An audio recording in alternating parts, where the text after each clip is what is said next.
মা, তোমাকে একটা কথা বলবো? হ্যাঁ বল। বলছি আমি সাজান ভাইয়ের সাথে বাইরে কাজে যাচ্ছি। কি? না না, তোমাকে বাইরে কাজে যেতে হবে না। তুমি গ্রামে ফুচকা বিক্রি করছো, তাই করো। আমার বেশি টাকার দরকার নাই। না মা, আমাকে বাইরে যেতেই হবে, কারণ আমি একটা মেয়েকে অনেক ভালোবাসি। ওরা অনেক বড় লোক, তাই আমি যদি ইনকাম না করি তাহলে ওরা কখনোই আমার সাথে বিয়ে দেবে না। এইসব তুই কি বলছিস? হ্যাঁ মা, আর তাছাড়া তোমার হার্টের চিকিৎসা করতে অনেক টাকা লাগবে, তাই আমাকে বাইরে যেতেই হবে। তুই ওই মেয়েটাকে এতটা ভালোবাসিস, তার জন্য তুই আমাকে ছেড়ে চলে যাচ্ছিস?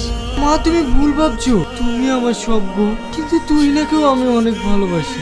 কি হলো, তুমি কাঁদছো কেন? তুমি জানো না তোমার চোখের পানি আমার সহ্য হয় না? কই, আমি কাচ্ছি না তো। আমি শুধু এটাই ভাবছি, আমার ছেলে অনেক বড় হয়ে গেছে, অনেক বড়। হ্যাঁ মা, তুমি দেখো, আমি একদিন অনেক বড় হব, সেদিন আমি তোমার সব স্বপ্ন পূরণ করব। ঠিক আছে, তুই হাত মুখ ধুয়ে আয়, আমি তোর লেগে খাবার পাচ্ছি। মা, আমি আসছি। তুমি আবার কাঁদছো? তোমাকে বলিনি তুমি কাঁদবে না? তুমি কাঁদলে আমার কি মনে হয় জানো? আমার জান্নাত কাঁদছে। কে বলেছে আমি কাচ্ছি? আমি কাচ্ছি না তো। তোকে ছাড়া আমি কখনো একা থাকি না তো, তাই।